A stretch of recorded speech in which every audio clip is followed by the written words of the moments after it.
আমি রাতে দরজা না খোলার কারণে সকালে আমার শ্বশুর আমাকে যা তা বললো বিভিন্ন কাজের অজুহাত দিয়ে। আমিও বললাম বাবা আজ রাতে খোলা রাখবো। তারপর আমার শ্বশুর আর কিছু বললো না। বিকালের দিকে দেখলাম আমার বর আসলো, সাথে বোরকা পরা একটা মেয়ে। মেয়েটা খুব সুন্দরী, আমার চাইতেও খুব বেশি সুন্দর। আমি কিছু বললাম না, চুপচাপ আছি। আমার শ্বশুর শাশুড়ি জিজ্ঞেস করলো মেয়েটাকে। তখন আমার বর বলল আব্বা বিয়ে করছি 3 মাস আগে, এখন বাড়ি আসছি। আমার শ্বশুর শাশুড়ি বলল কোথাকার মেয়ে, কে, আর আমাদের না বলে এটা কি করলি। পরে দিয়ে আমার শ্বশুর শাশুড়ি অনেক ঝামেলা করে আর আমি অনেক কান্না করি। আসলে যার বর দ্বিতীয় বিয়ে করে সে জানে কষ্ট কতটা, তাও নিজের সামনে যখন বউ আরেকটা আনে। আমার বর আমায় বলল এই শুনো, তুমি পাশের ঘরটা একটু গুছিয়ে দিবা। বিশ্বাস করেন কসম, তখন আমার বুকটা কষ্টে ফেটে যাচ্ছিল। আমি একটা শব্দও করিনি। আমি রুমটা গুছিয়ে দিলাম, তাদের খেতে দিলাম, তারা খেলো। আমার শ্বশুর শাশুড়ি রুমে গেল। আমার বর তাদের কি বুঝালো আমি জানি না, তবে তারা আগে থেকে একটু নরম হলো। রাতের বেলা আমি আমার রুমে একা ঘুমালাম। ঘুম আমার আসেনি, সারা রাত কেঁদেছি নামাজে। আসলে কষ্টটা বুঝবে না কেউ। যার বর বিয়ে আর একটা করে, পাশের রুমে নতুন বউকে নিয়ে ঘুমায়, সে বুঝবে কষ্টটা কি। আমার ইচ্ছে করতেছিল ওই রাতেই মরে যাই, কিন্তু যাই হোক না কেন মৃত্যুকে আসলে ভয় পাই।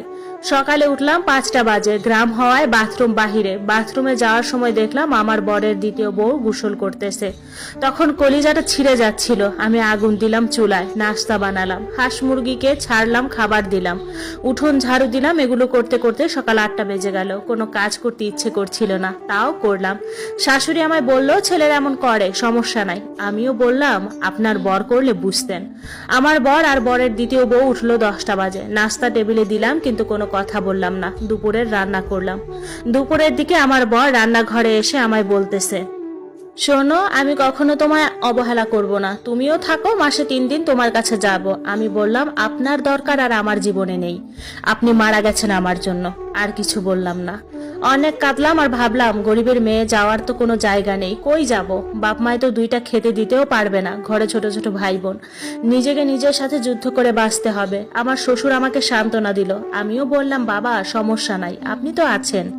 তারপর বর আমার 7 দিন থেকে বউ নিয়ে শহরে চলে যায়। তার সাথে আমার দরকার ছাড়া কথাই হতো না। এদিকে বিভিন্ন কৌশলে আমি আমার শ্বশুরের থেকে টাকা হাতিয়ে নিতাম। সময় যায়, আমার একাকিত্ব বেড়ে যায়। আমার বরের দ্বিতীয় বিয়ের 8 মাস পর আমার শাশুড়ি মারা যায়। আমার শ্বশুর একা হয়ে যায়। তখন আমি তাকে সঙ্গ দিতাম। বাড়িটা ছিল আমার শ্বশুরের নামে। আসলে কি জানেন, আমরা অল্পতে ধৈর্য হারিয়ে ফেলি, এটা ঠিক না আমি মনে করি। তখন আমার পরিকল্পনা হয় আমার শ্বশুরের কাছ থেকে বাড়িটা আমার নামে নিয়ে ফেলি, কিন্তু আমার শ্বশুর কোনো রকমই বাড়িটা আমাকে দিবে না। আমিও বিভিন্ন ছলে বলে কৌশলে বাড়িটা আমার নামে নিয়ে ফেলি। আর আমার শ্বশুরের কিছু জায়গা জমি ছিল, সেগুলোও বিভিন্ন কৌশলে আমার বরের অজান্তে বিক্রি করায় আমার শ্বশুরকে দিয়ে, আর টাকাগুলো নিজে হাতিয়ে নেই।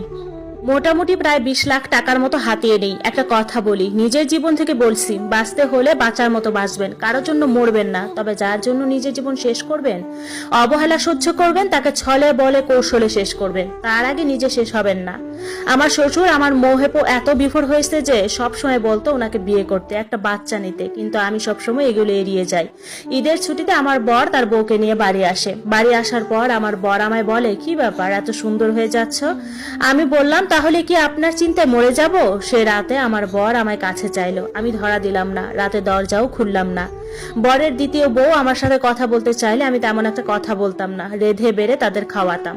তারা 15 দিন ছিল। এই 15 দিন আমার শ্বশুরের সাথে কোনো সম্পর্ক হয়নি। এর মধ্যে তারা আবার চলে যায়। আমি আমার শ্বশুরকে বলি আমার বাবার বাড়ি যেতে ইচ্ছে করতেছে, কি করব, কয়দিন গিয়ে থেকে আসি। আমার শ্বশুরও বলল আচ্ছা আমিও যাব, চলো।